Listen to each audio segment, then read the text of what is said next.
प्रिय नरेंद्र, आज मौका तो है तुम्हें बधाई देने का, लेकिन मैं तय नहीं कर पा रही हूँ कि तुम्हें क्या कहकर बधाई दूं। एक तरफ तुम्हारे भक्त तुम्हारी तथाकथित कामयाबी का ढिंढोरा पीटने के लिए हर दर हर दीवार पर दस्तक दे रहे हैं, तो दूसरी तरफ मैं अपने दामन में दफन हो रही जिंदा सांसों की तड़पन को देख रही हूँ। मैं देख रही हूँ पंचतत्व में विलीन होते अपने उन बच्चों को जिन्हें काल के क्रूर हाथों ने मेरे आंचल से जुदा नहीं किया है। उन्हें मुझसे किसने जुदा किया है, ये बात तुम्हें अलग से बताने की कतई जरूरत नहीं है। इस वक्त मुझे याद आ रहा है तुम्हारा वो बेशर्म बयान जिसके जरिए तुमने उत्तर प्रदेश के चुनावी शतरंज में अपना दांव खेला था।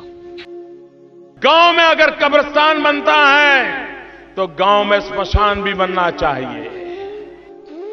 नरेंद्र, तुमने तो यूपी में चुनावी बाजी जीतने के लिए मेरे दामन में कब्रिस्तान और शमशान का दाग लगाया था, लेकिन लगता है कि क्रूर कोरोना ने इससे ही तुम्हारे मन की बात समझ लिया।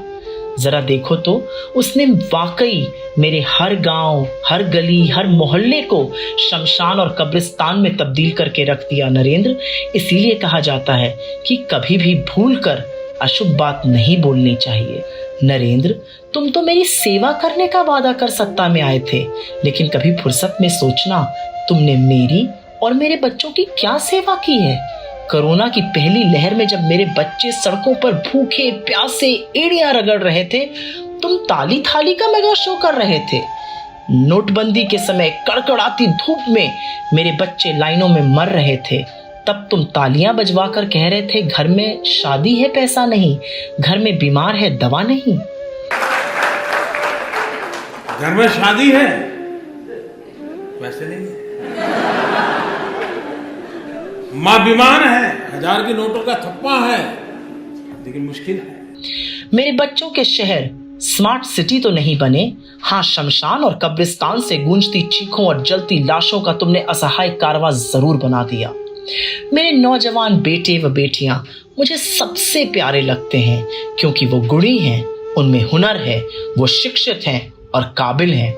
उन्हें जब तुमने 2 करोड़ रोजगार देने का वादा किया, मेरे जैसी हर मां ने तुम्हें आशीष दिया, पर सच तो यह है कि तुम उसके बिल्कुल विपरीत निकले। तुमने तो उनसे उनकी रोजी रोटी और भविष्य भी छीन लिया। बेरोजगारी सबसे ऊंचे पायदान पर है। देश में नक्सलवाद और उग्रवाद ने सभी सीमाएं पार कर दी हैं।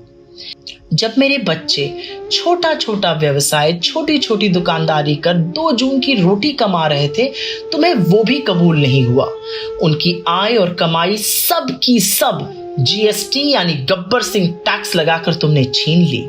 मेरे बच्चों को 5 ट्रिलियन की अर्थव्यवस्था के सब्ज बाग तो दिखाए, पर असल में 5 ट्रिलियन के बैंक फ्रॉड कर देश का जमा पैसा ही गुम कर दिया। उज्ज्वला योजना की बात तो भारत के नियंत्रक और महालेखा परीक्षक यानी सीएजी ने फर्जीवाड़ा करार करी है। मेरे धरती पुत्र, मेरे सबसे प्रिय, अपने घर, खेत, खलिहान, अपनी दहलीज छोड़कर तुम्हारे काले कानून के खिलाफ दिल्ली की सीमा पर तुम्हारे ही आलीशान बंगले से कुछ ही दूरी पर बैठा, पर तुम्हारे पास तो उनसे मिलने की फुर्सत तक नहीं है।